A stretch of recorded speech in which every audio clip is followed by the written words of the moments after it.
Okay guys, the log arch is finished. We are ready to use it to go and get logs. But we have a minor problem. We have our permit to get the wood, to get the logs, so we're good to go there. We can go chainsaw and do all that stuff. But there's one thing that's stopping us from going and getting logs right now, and that is stage 1 fire restrictions here in the National Forest, here in Arizona. We can't have campfires. Now that wouldn't stop us from getting the logs and doing all that, but we want to get the most out of the experience of going into the forest and getting logs. We wanted to do some camping while we were doing it, and camping is just not the same without a campfire. It's still fun, but a campfire, it just makes it so much better. So unfortunately, we're waiting until fire restrictions are lifted, so that our family here can get the most out of this experience of going and getting our own logs in the woods. Now, before we get started on our next project, while we're waiting for fire restrictions to be lifted, it sounds like we have a problem in the shed. We better go check it out.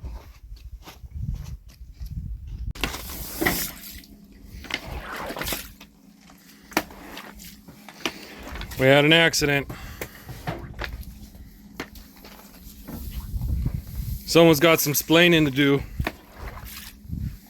Oh, don't record me. People have to know our struggles. Is this the first time or the second time? At least the second. But I feel like this is pretty bad. It was the first time. It was bad. This is the first time I wasn't like it was all finished by the time I got back.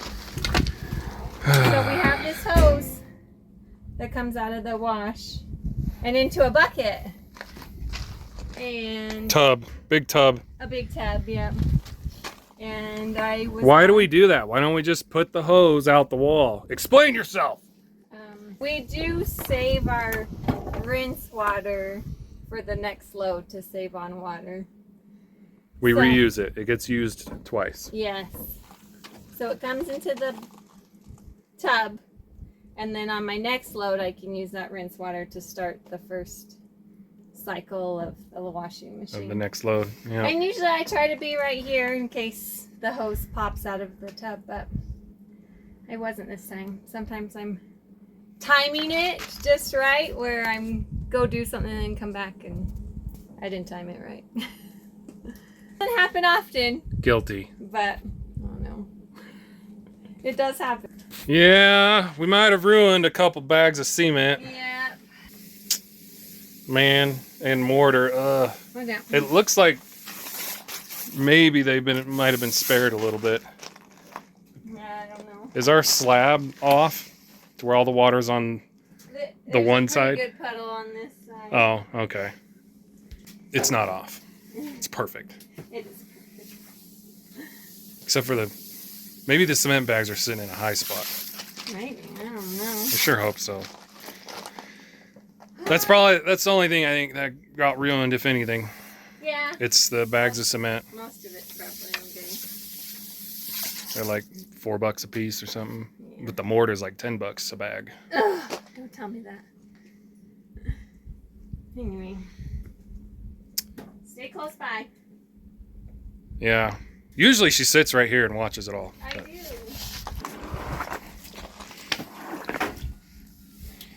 These handprints hold water pretty good.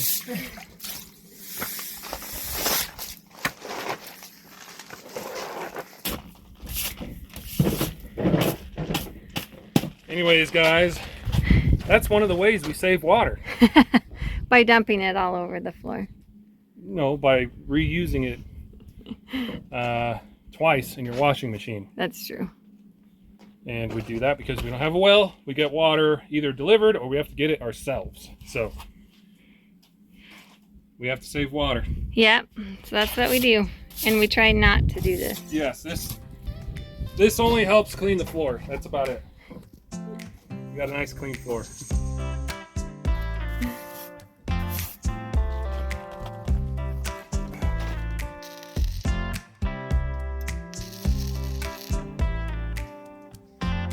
All right.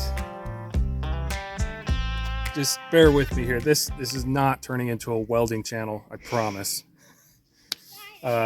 Although welding is a great skill to have. If you were ever to acquire or want to acquire a skill, it should be welding, in my opinion. Anyway, we've got here our 4-wheeler trailer.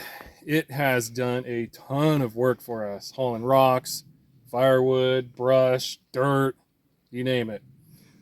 It's taken quite the beating. So I need to re-weld some spots on it. It'll go really quick.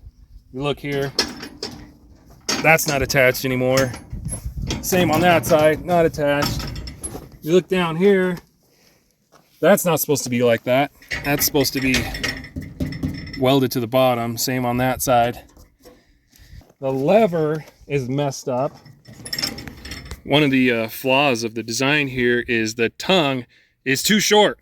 And when the trailer gets jackknifed just a little bit, this back tire catches that and bent it over the way you see it now instead of being up here. Poor design, in my opinion. So anyway, this thing is just held together with a bunch of tack welds.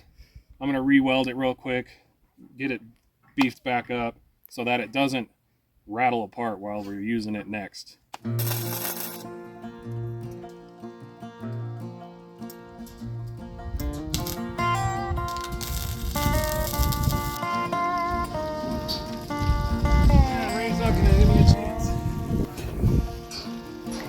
I know, it's coming early today. Maybe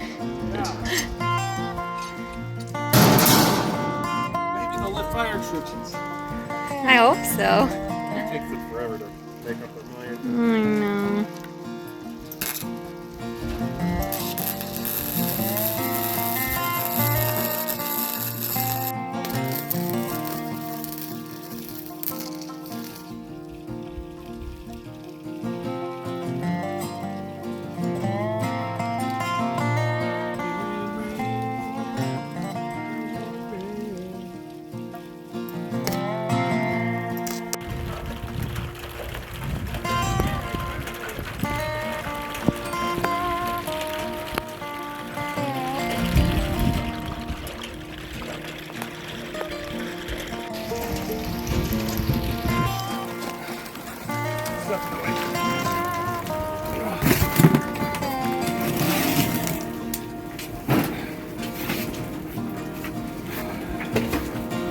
Time for a break? So I know, right? So much for welding.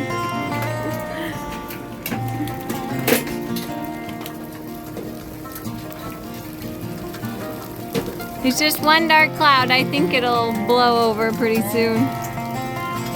We need to close that door.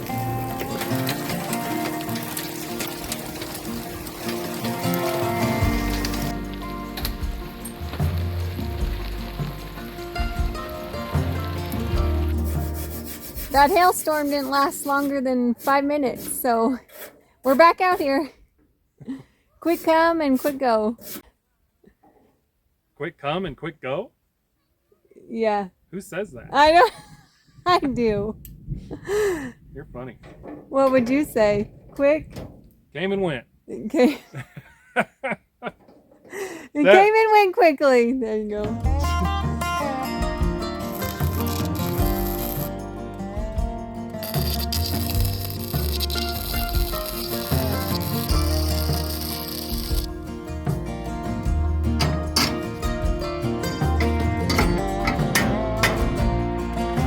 Got it.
smidge more.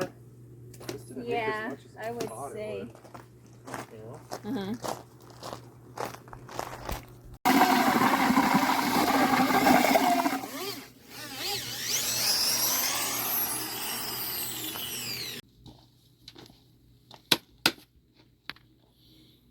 All right, here we go.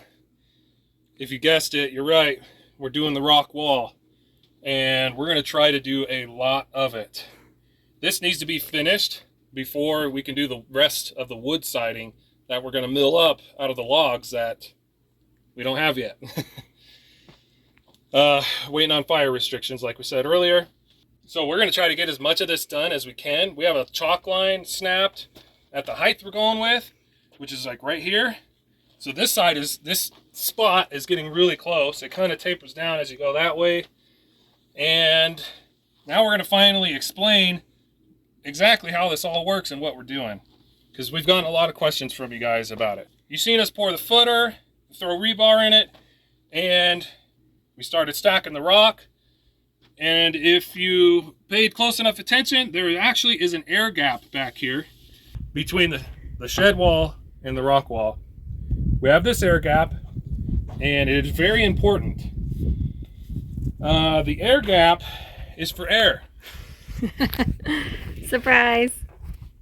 Here's the thing about rock, or any kind of masonry product. Say this is the outside of your rock wall, this is the inside going against your shed or house.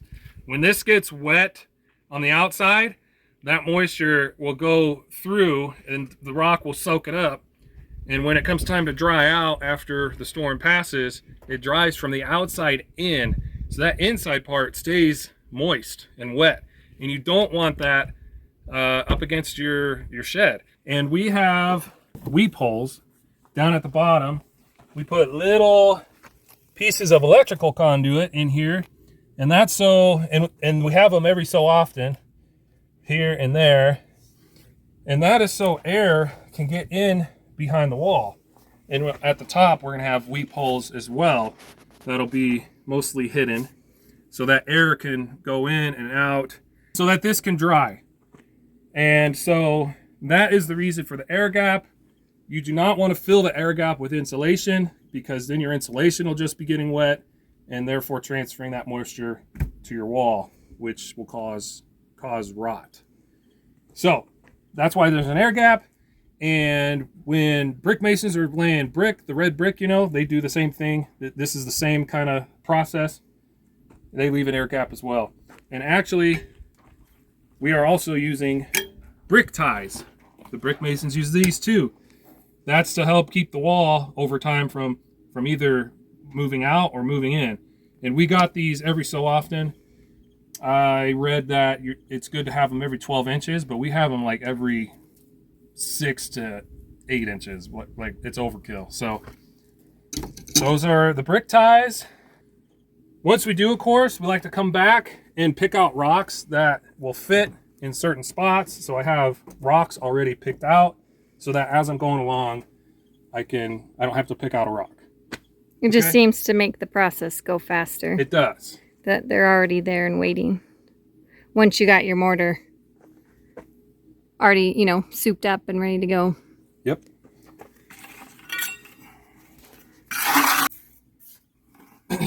And we're not professionals in any way at this. We're still amateurs. Making it up as we go. But it's looking amazing. We do like how it's turning out. Oh, and this stuff, we're never going to run out of it. Ever. We have 40 acres, and this is almost all over the place. So there's going to be plenty to finish this, to do our house, to do other buildings if we so choose. So that's the nice thing. We pretty much have an endless supply of these rocks. And we look for the ones with the lichen, because we liken them. We liken them. We liken? Like and subscribe. How about that? Okay. Real quickly, we will show you our process for putting these rocks on the wall. So, we start with a rock that we've already picked out. This one. We're going to do this one. you can see we have 2 buckets. One has our mortar in it, one's full of just water. We rinse our rocks to kind of clean them off because we are picking them up off the ground. And to get them wet so the mortar dries slower. You want them wet. So apparently the mortar is better the slower it cures, I guess. So you dip it, you clean off your spot, wet everything down.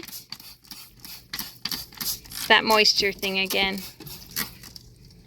And a lot of times after I do a whole bunch of rocks, I'll actually come back and spray them again.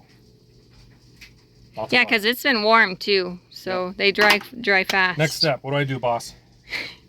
Now we're ready for the mortar. Mortar. So we got one of these little brick ties under this rock. Not every rock gets one, but we put it under and over.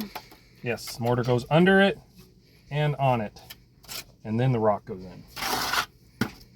So it's really secure in there.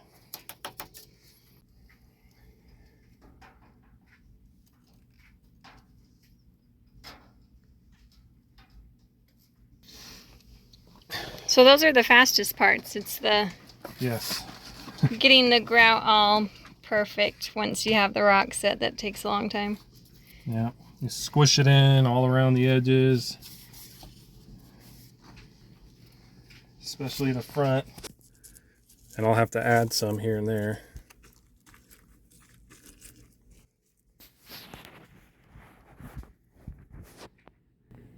Once you got it all mortared around, then we move on to the next one.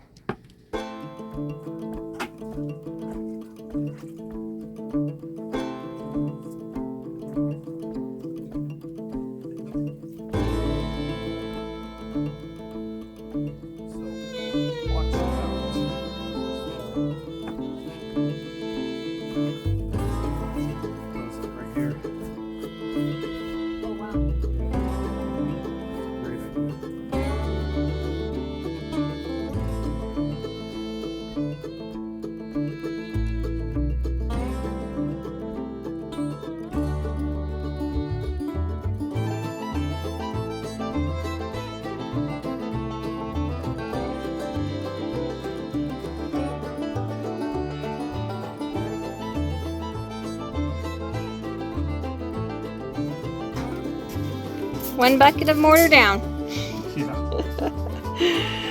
Like a half a bucket. That's true. We don't like fill it up too high because it dries out. Very time consuming. Oh yeah. We'll be at this for a while because this is as far as we've got. We've got nothing on that back wall or the front. It's looking good though.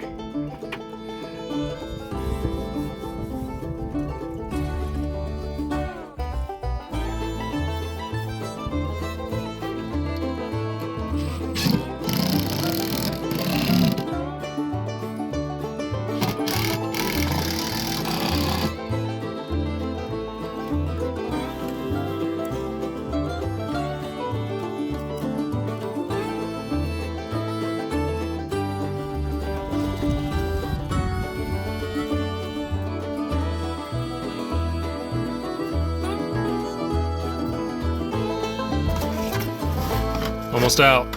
Almost. Bucket number 2 of the day. Yeah. This wall.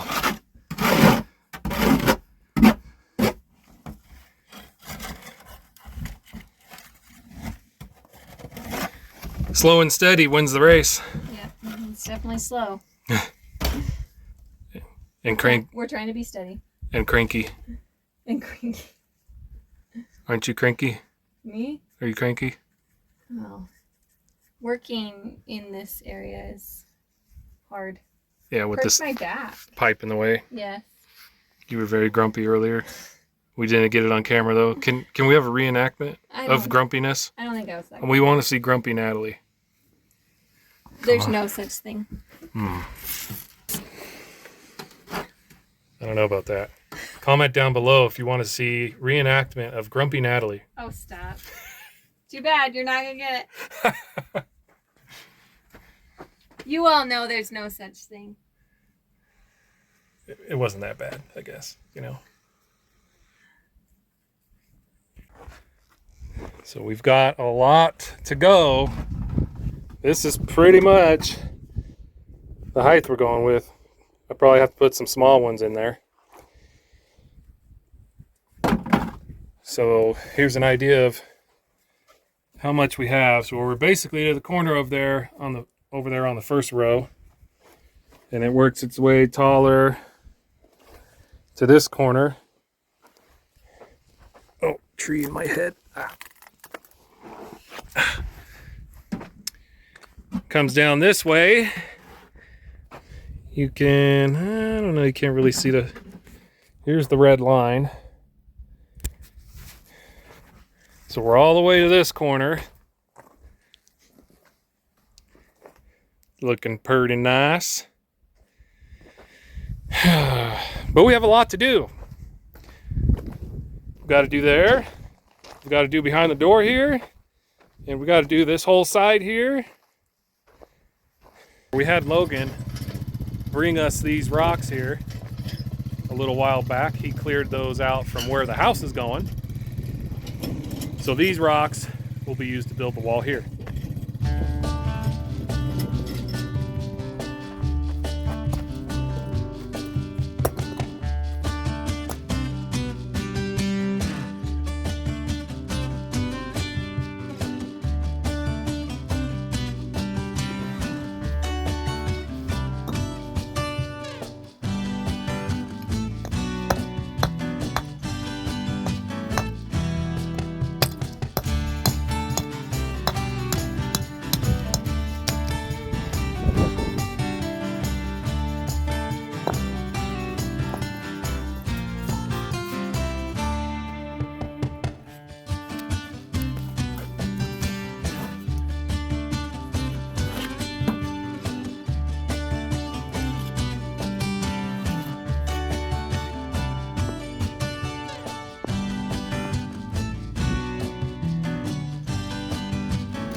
Mm.